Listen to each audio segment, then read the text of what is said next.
Praise the lord. ప్రభునందు మీ అందరికీ శుభాభివందనాలు తెలియజేస్తున్నాం. ఈరోజు 120వ రోజు దేవుని యొక్క వాక్యాన్ని చదువుకుందాం. దయచేసి సబ్స్క్రైబ్ చేయండి, లైక్ చేయండి, షేర్ చేయండి.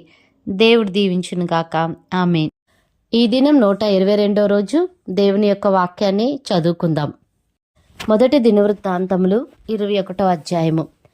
తరువాత సాతాను ఇశ్రాయేలునకు విరోధముగా లేచి ఇశ్రాయేలీలను లెక్కించుటకు దావీదును ప్రేరేపింపగా, దావీదు యోవాబునకును జనుల యొక్క అధిపతులకును, మీరు వెళ్ళి బెయేర్షెబా మొదలుకొని దాను వరకు ఉండు ఇశ్రాయేలీలను ఎంచి వారి సంఖ్య నాకు తెలియజేయుటకై నా యొద్దకు దాన్ని తీసుకుని రండని ఆజ్ఞ ఇచ్చెను. అందుకు యోవాబు, రాజా, నా ఏలినవాడా, యెహోవా తన జనులను ఇప్పుడున్న వారి కంటే 100 ఎక్కువ మందిని చేయునుగాక. వారందరూ నా ఏలినవాని దాసులు కారా? నా ఏలినవానికి ఈ విచారణ ఎలా? ఇది జరగవలసిన హేతువేమి? జరిగిన ఎడల ఇశ్రాయేలీలకు శిక్ష కలుగును అని మనవి చేసెను. అయినను యోవాబు మాట చెల్లక రాజు మాటయే చెల్లెను గనుక యోవాబు ఇశ్రాయేలు దేశమందంతటా సంచరించి తిరిగి యెరూషలేమునకు వచ్చి జనుల సంఖ్య వెరసి దావీదునకు అప్పగించెను. ఇశ్రాయేలీలందరిలో కత్తిదూయువారు 11 లక్షల మందియు, యూదావారిలో కత్తిదూయువారు 4,70,000 మందియు సంఖ్యకు వచ్చిరి.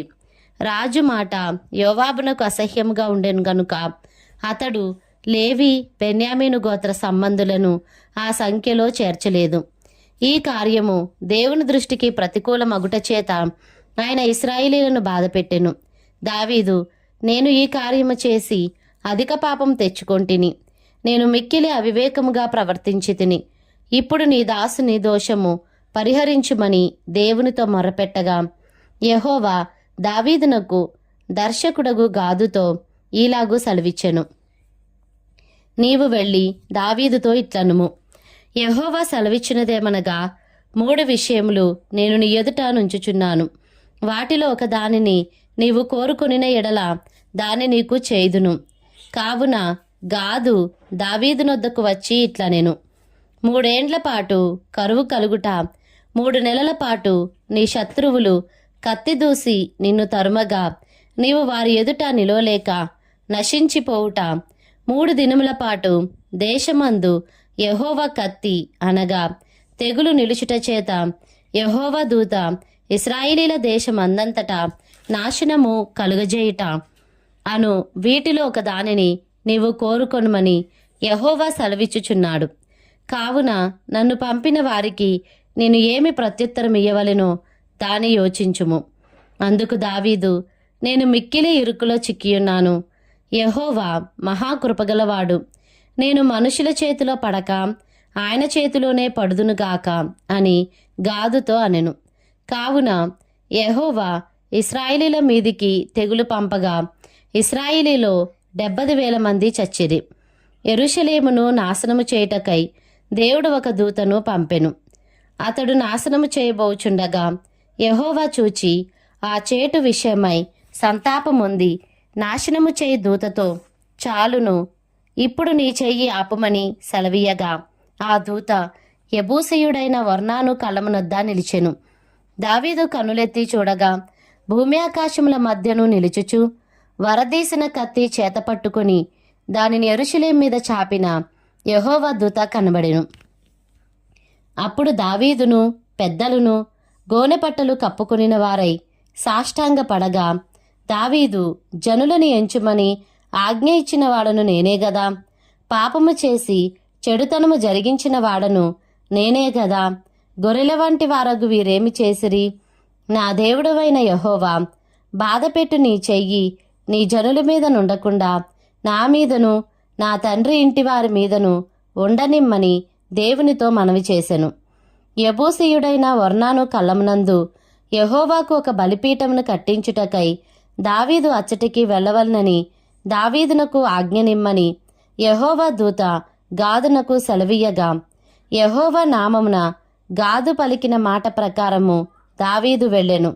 ఒర్నాను అప్పుడు గోధుమలను నూర్చుచుండెను.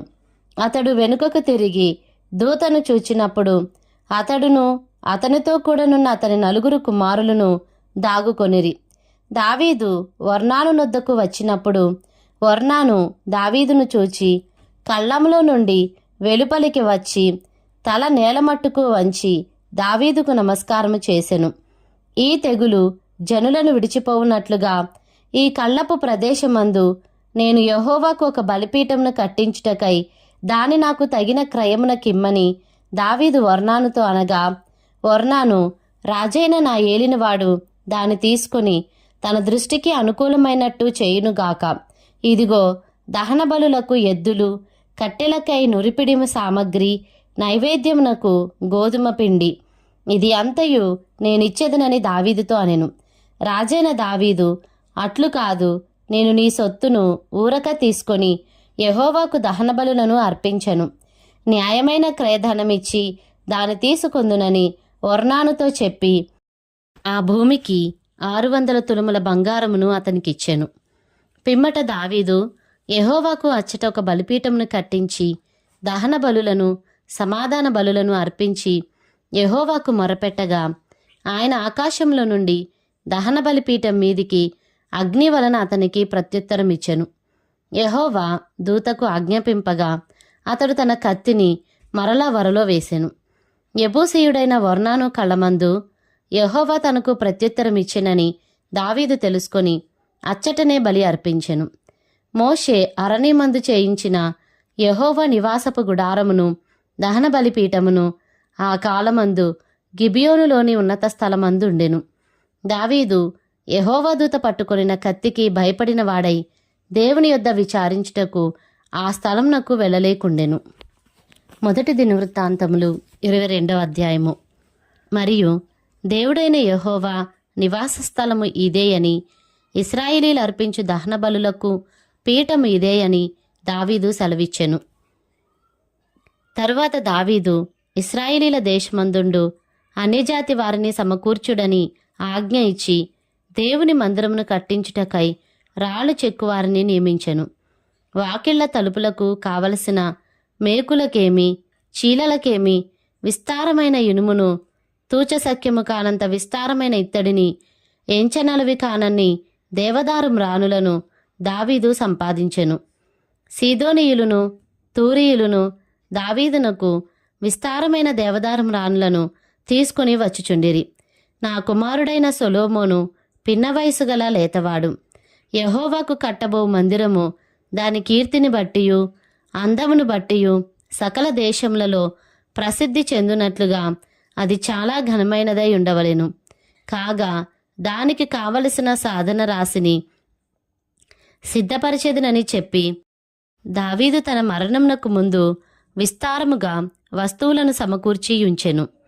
తరువాత అతడు తన కుమారుడైన సొలొమోనును పిలిపించి ఇశ్రాయేలీల దేవుడైన యెహోవాకు ఒక మందిరమును కట్టవలసినదని అతనికి ఆజ్ఞ ఇచ్చెను. మరియు దావీదు సొలొమోనుతో ఇట్లనెను, నా కుమారుడా, నేను నా దేవుడైన యెహోవా నామ ఘనత కొరకు ఒక మందిరమును కట్టించవలనని నా హృదయమందు నిశ్చయం చేసుకొని ఉండగా యెహోవా వాక్కు నాకు ప్రత్యక్షమై ఈలాగు సెలవిచ్చెను. నీవు విస్తారముగా రక్తము ఒలికించి గొప్ప యుద్ధములు జరిగించిన వాడవు. నీవు నా నామమునకు మందిరమును కట్టించకూడదు. నా సన్నిధిని నీవు విస్తారముగా రక్తము నేల మీదికి ఓడ్చితివి. నీకు పుట్టబోవు ఒక కుమారుడు సమాధానకర్తగా నుండును. చుట్టూ ఉండు అతని శత్రువులనందరినీ నేను తోలివేసి అతనికి సమాధానము కలుగచేతును. అందువలన అతనికి సొలొమోను అను పేరు పెట్టబడును. అతని దినములలో ఇశ్రాయేలీలకు సమాధానమును విశ్రాంతియు దయచేయుదును. అతడు నా నామమునకు ఒక మందిరమును కట్టించును. అతడు నాకు కుమారుడై ఉండును. నేను అతనికి తండ్రినై ఉందును. ఇశ్రాయేలీల మీద అతని రాజ్య సింహాసనమును నిత్యము స్థిరపరచుదును. నా కుమారుడా, యెహోవా నీకు తోడుగా ఉండును గాక. నీవు వర్ధిల్లి నీ దేవుడైన యెహోవా నిన్ను గూర్చి సెలవిచ్చిన ప్రకారముగా ఆయనకు మందిరమును కట్టించుదువుగాక. నీ దేవుడైన యెహోవా ధర్మశాస్త్రమును నీవు అనుసరించున్నట్లుగా యెహోవా నీకు వివేకమును తెలివిని అనుగ్రహించి ఇశ్రాయేలీల మీద నీకు అధికారము దయచేయునుగాక. యెహోవా ఇశ్రాయేలీలను గూర్చి మోషేకు ఇచ్చిన కట్టడల ప్రకారంగాను ఆయన తీర్చిన తీర్పుల ప్రకారంగాను జరుపుకొనుటకు నీవు జాగ్రత్త పడిన ఎడల నీవు వృద్ధి పొందుదువు. ధైర్యము తెచ్చుకొని బలముగా ఉండుము, భయపడకుము, దిగులు పడకుము. ఇదిగో, నేను నా కష్టస్థితిలోనే ప్రయాసపడి యెహోవా మందిరము కొరకు 2,00,000 మణుగుల బంగారమును 10 కోట్ల మణుగుల వెండిని తూచసఖ్యము కానంత విస్తారమైన ఇత్తడిని ఇనుమును సమకూర్చియున్నాను. మ్రానులను రాళ్లను కూర్చియించి తిని నీవు ఇంకనూ సంపాదించుదువుగాక. మరియు పనిచేయ తగిన విస్తారమైన శిల్పకారులను, కాసె పనివారును, వడ్రవారును, ఏ విధమైన పనినైనను నెరవేర్చగల మంచి పనివారును నీ యొద్ద ఉన్నారు. లెక్కింపలేనంత బంగారమును, వెండియు, ఇత్తడియు, ఇనుమును నీకు ఉన్నవి. కాబట్టి నీవు పని పూనుకొనుము, యెహోవా నీకు తోడుగా ఉండునుగాక. మరియు తన కుమారుడైన సొలొమోనునకు సహాయము చేయవలనని దావీదు ఇశ్రాయేలీల అధిపతులకందరికీ ఆజ్ఞాపించెను. ఎట్లనగా, మీ దేవుడైన యెహోవా మీతో కూడా ఉన్నాడు కదా. చుట్టూనున్న వారి వలన తొందర లేకుండా ఆయన మీకు నెమ్మది ఇచ్చి ఉన్నాడు కదా. దేశ నివాసులను ఆయన నాకు వశపరిచి ఉన్నాడు. యెహోవా భయము వలనను ఆయన జనుల భయము వలనను దేశము లోపరచబడి ఉన్నది. కావున హృదయపూర్వకముగా మీ దేవుడైన యెహోవాను వెదకుటకు మీ మనస్సులు దృఢపరుచుకొని ఆయన నిబంధన మందసమును, దేవునికి ప్రతిష్ఠితమైన ఉపకరణములను ఆయన నామము కొరకు కట్టబడు ఆ మందిరములోనికి చేర్చుటకై మీరు పూనుకొని దేవుడైన యెహోవా పరిశుద్ధ స్థలమును కట్టుడి. మొదటి దినవృత్తాంతములు 23వ అధ్యాయము. దావీదు ఏండ్లు నిండిన వృద్ధుడాయను గనుక అతడు తన కుమారుడైన సొలొమోనును ఇశ్రాయేలీల మీద రాజుగా నియమించెను. మరియు అతడు ఇశ్రాయేలీల అధిపతులందరినీ, యాజకులను, లేవీయులను సమకూర్చెను. అప్పుడు లేవీయులు 30 సంవత్సరములు మొదలుకొని అంతకు పై వయస్సు గలవారు కవిలలో చేర్చబడిరి. వారి సంఖ్య 38,000 పురుషులు. వీరిలో 24,000 మంది యెహోవా మందిరపు పని విచారించువారుగాను, 6,000 మంది అధిపతులుగాను న్యాయాధిపతులుగాను ఉండిరి. 4,000 మంది ద్వారపాలకులుగా నియమింపబడిరి. మరి 4,000 మంది స్తుతి చేయు నిమిత్తమై దావీదు చేయించిన వాద్య విశేషములతో యెహోవాను స్తుతించువారుగా నియమింపబడిరి. గెర్షోను, కహాతు, మెరారీయులు అను లేవీలలో దావీదు వారిని వరుసలుగా విభాగించెను. గెర్షోనీయులలో లద్దాను, షిమి అనువారుండిరి. లద్దాను కుమారులు 3. పెద్దవాడగు యెహీయేలు, జేతాము, యోవేలు. షిమీ కుమారులు 3. షెలోమీతు, హజీయేలు, హారాను. వీరు లద్దాను వంశం యొక్క పితరుల పెద్దలు. యహతు, జీనా, యోషు, బెరీయా అను 4 షిమీ కుమారులు. యహతు పెద్దవాడు, జీనా రెండవవాడు. యూషునకును బెరీయాకును కుమారులు అనేకులు లేకపోయిరు గనుక తమ పితరుల ఇంటి వారిలో వారు ఒక్క వంశముగా ఎంచబడిరి. కహాతు కుమారులు 4: అమ్రాము, ఇస్హారు, హెబ్రోను, ఉజ్జీయేలు. అమ్రాము కుమారులు అహరోను, మోషే. అహరోనును అతని కుమారులను నిత్యము అతి పరిశుద్ధమైన వస్తువులను ప్రతిష్ఠించుటకును, యెహోవా సన్నిధిని ధూపము వేయుటకును, ఆయన సేవ జరిగించుటకును, ఆయన నామమును బట్టి జనులను దీవించుటకును ప్రత్యేకింపబడిరి. దైవజనుడగు మోషే సంతతి వారు లేవీ గోత్రపు వారిలో ఎంచబడిరి. మోషే కుమారులు గెర్షోము, ఎలియేజరు. గెర్షోము కుమారులలో షెబూయేలు పెద్దవాడు. ఎలియేజరు కుమారులలో రెహబ్యా అను పెద్దవాడు తప్ప ఇక కుమారులు అతనికి లేకపోయిరి. అయితే రెహబ్యాకు అనేక మంది కుమారులుండిరి. ఇస్హారు కుమారులలో షెలోమీతు పెద్దవాడు. హెబ్రోను కుమారులలో ఎరీయా పెద్దవాడు. అమర్యా రెండవవాడు. యహజీయేలు మూడవవాడు. యొక్మెయాము 4వవాడు. ఉజ్జీయేలు కుమారులలో మీకా పెద్దవాడు. యెషీయా రెండవవాడు. మెరారి కుమారులు మహలి, మూషి. మహలి కుమారులు ఎలియాజరు, కీషు. ఎలియాజరు చనిపోయినప్పుడు వానికి కుమార్తెలుండిరి కాని కుమారులు లేకపోయిరి. కీషు కుమారులైన వారి సహోదరులు వారిని వివాహం చేసుకొనిరి. మూషి కుమారులు ముగ్గురు, మహలి, ఏదెరు, ఎరీమోతు. వీరు తమ పితరుల ఇంటి వారిని బట్టి లేవీయులుగా ఎంచబడిరి. పితరుల ఇండ్లకు పెద్దలైన వీరు 20 సంవత్సరములు మొదలుకొని అంతకు పైవయసు గలవారై తమ తమ పేరుల లెక్క ప్రకారము ఒక్కొక్కరుగా నించబడి యెహోవా మందిరపు సేవ చేయు పనివారై ఉండిరి. ఇశ్రాయేలీల దేవుడైన యెహోవా తన జనులకు నెమ్మది దయచేసి ఉన్నాడు గనుక వారు నిత్యము యెరూషలేములో నివాసము చేయుదురనియు, లేవీయులు కూడా ఇక మీదట గుడారమునైనను దాని సేవ కొరకైన ఉపకరణములైనను మోయ పనిలేదనియు దావీదు సెలవిచ్చెను. దావీదు ఇచ్చిన కడవరి ఆజ్ఞను బట్టి లేవీయులలో 20 సంవత్సరములు మొదలుకొని అంతకు పైవయసు గలవారు ఎంచబడిరి.